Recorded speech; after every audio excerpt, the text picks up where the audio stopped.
J'espère que vous allez bien, j'espère que vous vous portez bien.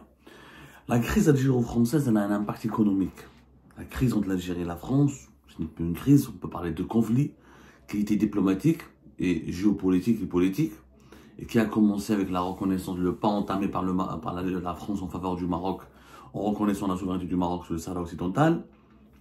Ce conflit a généré des conséquences économiques importantes, voire même impressionnantes. Parmi ces conséquences économiques les plus importantes et impressionnantes, nous avons la bataille du blé. La bataille du blé qui a été remportée par le régime algérien contre la France. Les chiffres sont impressionnants. L'Algérie a cessé toute importation du blé français, alors qu'elle était, il y a de cela 2-3 ans à peine, plus exactement 2 ans, jusqu'à 2021-2022, l'Algérie était le premier marché mondial du blé français. Depuis la crise algéro-française, depuis le conflit, moi je parle de conflit, ce n'est plus une crise, parce qu'une crise, c'est des malentendus, c'est des divergences, c'est des tensions passagères, plus ou moins relativisées, limitées de par leur ampleur. Là, nous sommes dans une situation de conflit, puisqu'il y a des sanctions, il y a des menaces, il y a du boycott, il y a des ripostes, il y a des attaques. Nous sommes dans un conflit. Le blé français n'est plus consommé par l'Algérie, alors que l'Algérie était le premier consommateur, le premier importateur mondial du blé français, le premier consommateur étranger du blé français. Les chiffres sont impressionnants, on va vous les donner.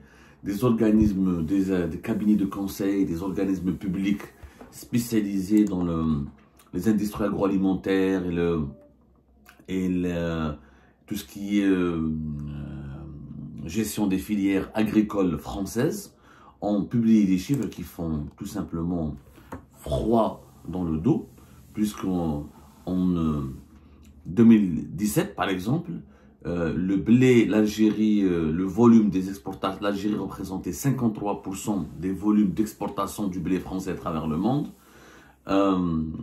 C'est tombé à 18% entre 2023 et 2024.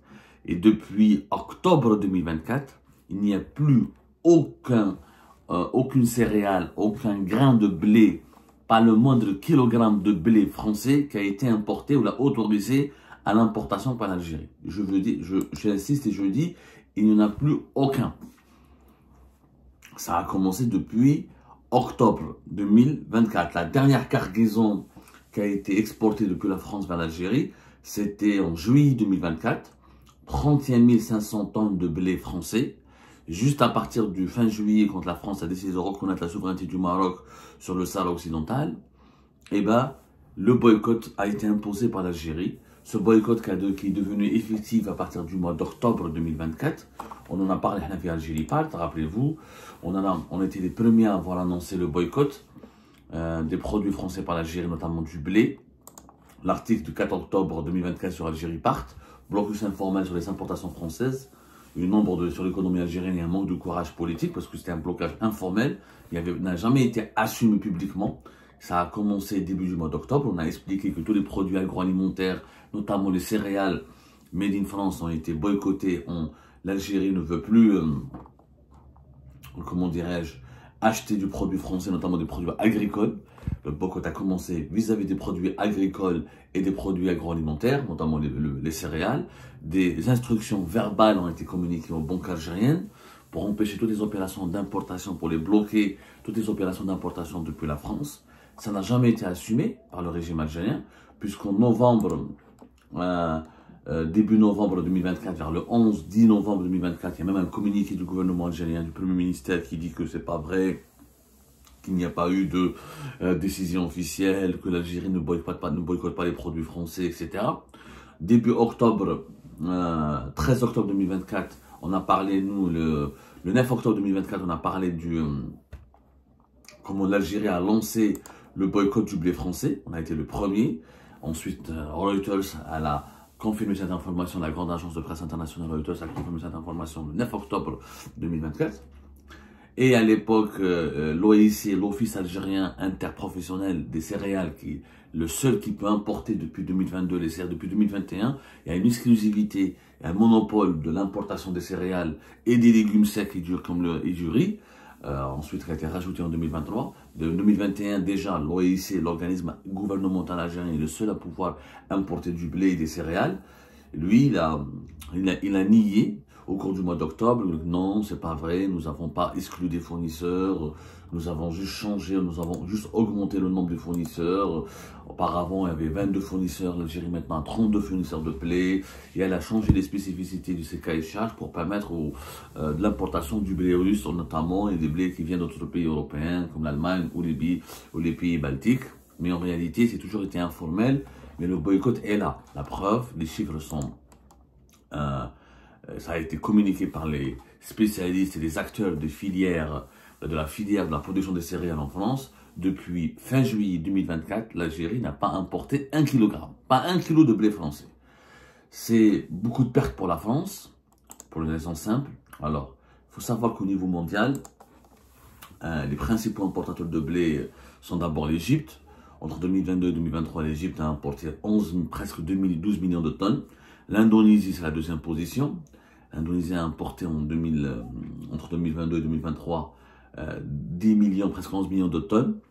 Ensuite, la Turquie, 9 millions et quelques de tonnes. Et la Chine, quatrième position, 8,2 millions de tonnes. Et nous, on était en cinquième. L'Algérie, c'est la cinquième position, 6 millions, presque 7 millions de tonnes.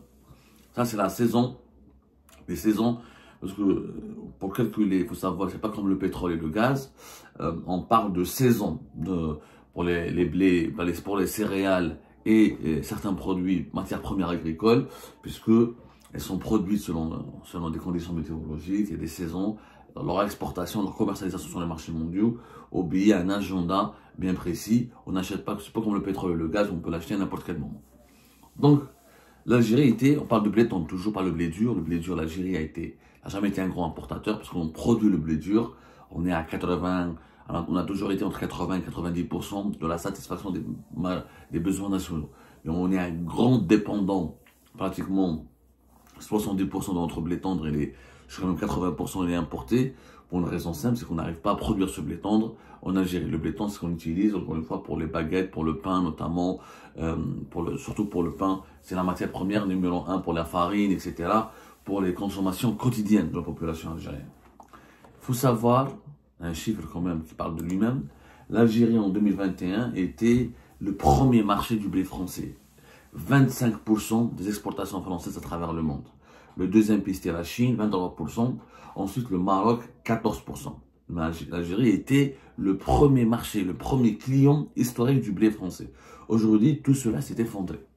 Tout cela s'est effondré parce que le régime algérien a décidé de boycotter.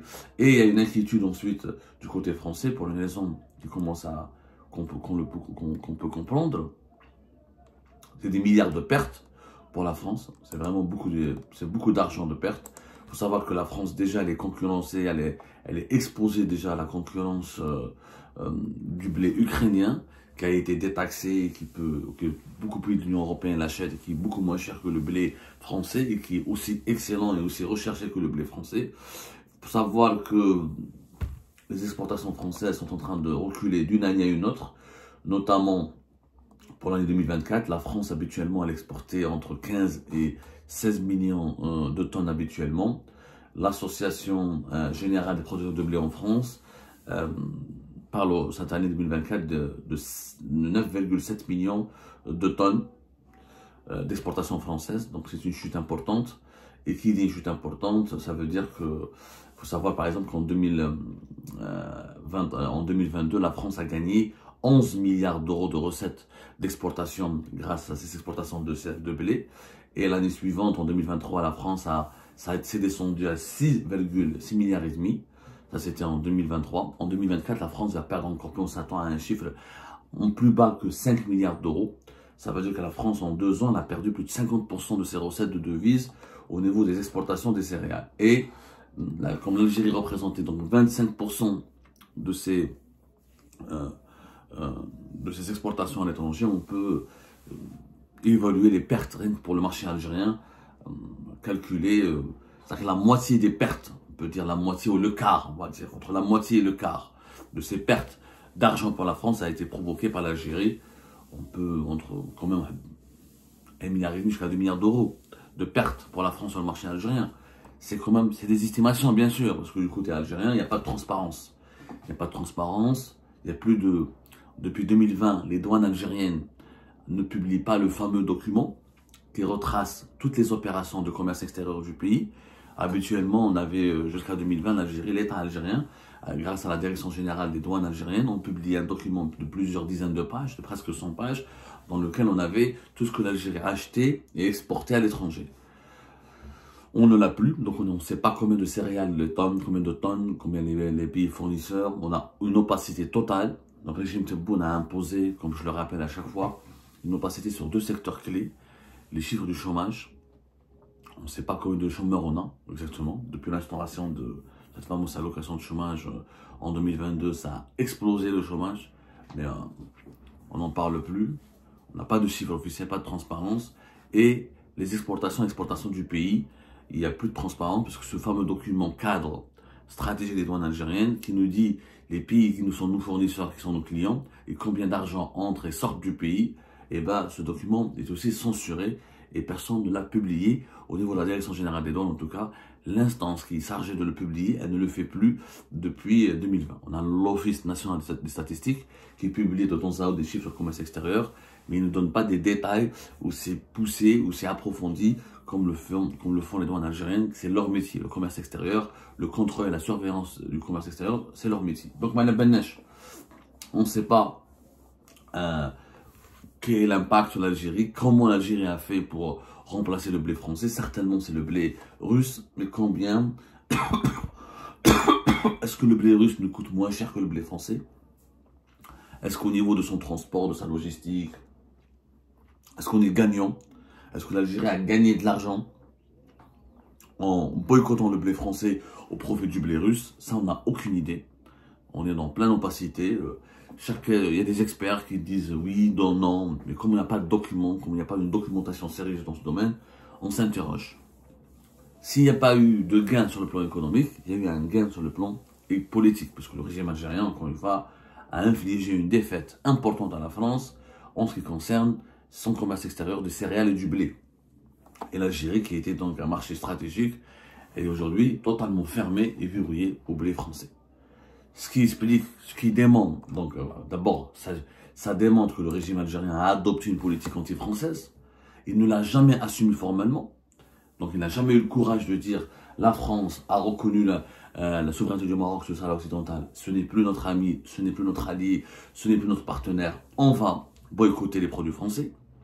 Comme on n'a pas de document officiel, comme on n'a pas le bilan de la Direction générale des douanes algériennes, on ne sait pas s'il y avait d'autres produits. Est-ce que les voitures, est-ce que les machines françaises, est-ce que d'autres produits, parce que la France était notre deuxième fournisseur. Quand même, la France, l'Algérie importe depuis la France en 3,5 milliards jusqu'à 4 milliards d'euros. Le chiffre plus exact, c'est 3,5 milliards, 3,5 milliards et quelques. Est-ce que toutes les opérations de commerce extérieur vis-à-vis de la France ont cessé? Elles ont été réduites à leur strict minimum, mais elles n'ont pas totalement cessé. Il n'y en a pas encore de chiffres. On a des chiffres et des données que du côté français, puisque l'opacité du côté algérien est totale.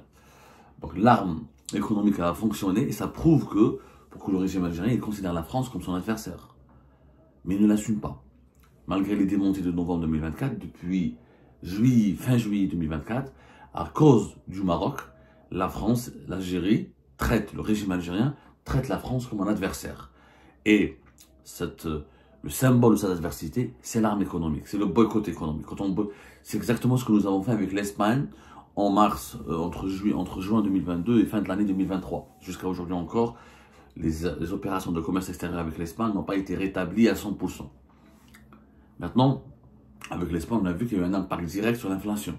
Avec les produits français, c'est encore tôt, on a 6 mois. On va attendre peut-être vers le début du mois de Ramadan prochain, fin février, pour voir ce que ce boycott des produits français, qui sont historiquement et géographiquement, la France est plus proche de l'Algérie que la Russie et d'autres pays exportateurs, notamment de produits agroalimentaires.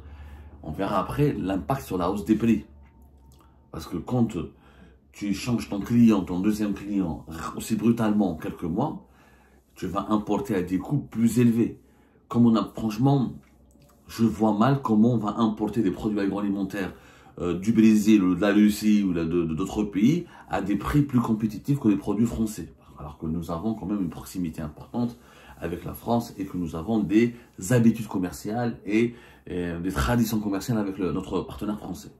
Donc, il faudra étudier l'impact sur l'inflation en Algérie. On va l'étudier petit à petit. On verra en tout cas. Pour le moment, c'est un peu tôt, mais l'inflation est toujours élevée en Algérie. On attendra les derniers chiffres de l'ONS pour essayer de les étudier. Et le régime algérien, donc, il a utilisé l'arme économique sans se soucier de l'opacité, sans se soucier de l'impact ou des conséquences sur le pouvoir d'achat et l'inflation qui frappe sa population. Et troisièmement, de façon informelle, et c'est la première action qu'il a décidé pour punir la France. Donc, nous sommes, encore une fois, dans un conflit. Le régime algérien, maintenant, envisage les relations avec la France sous l'angle du conflit. Il n'y a pas de... Quand tu boycottes, quand tu empêches les produits économiques d'un pays de venir sur ton marché, c'est que tu es en conflit avec ce pays-là. Maintenant, pourquoi le régime algérien ne l'assume pas?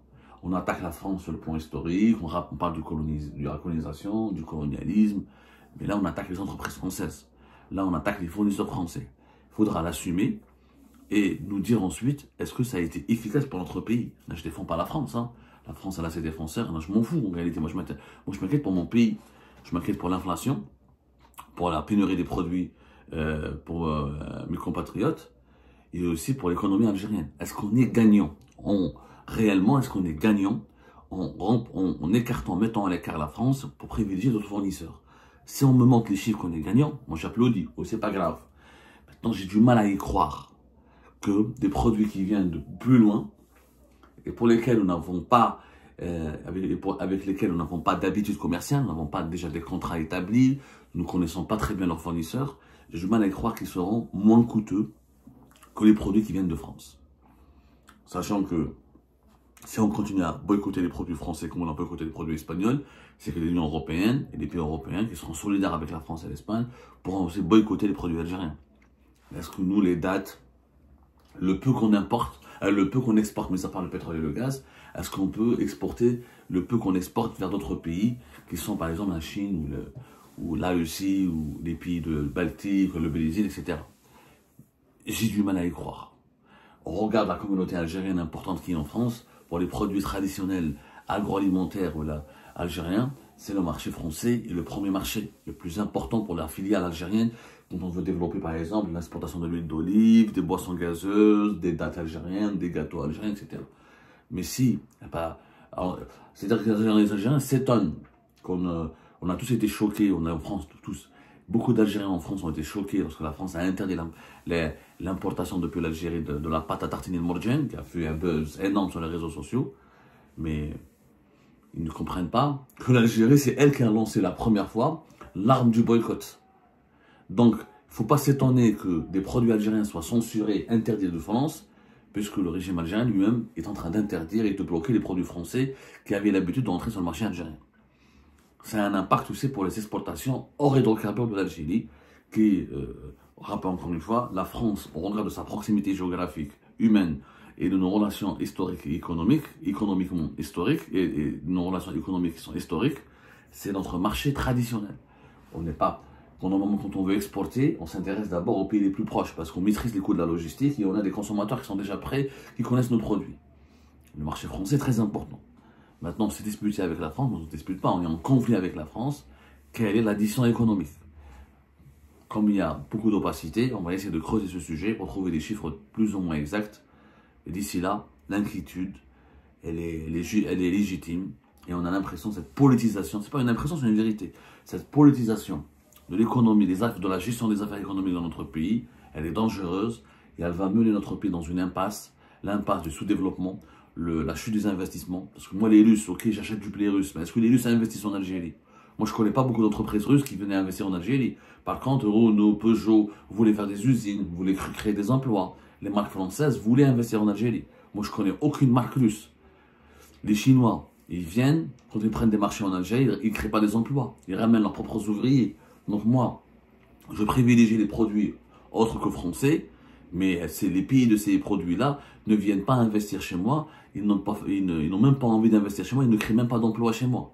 Alors qu'avec la France, il y a des relations historiques et humaines, on peut exploiter ces relations pour créer des investissements. L'addition économique, elle est pour moi lourde et contre-productive pour les intérêts suprêmes de notre pays.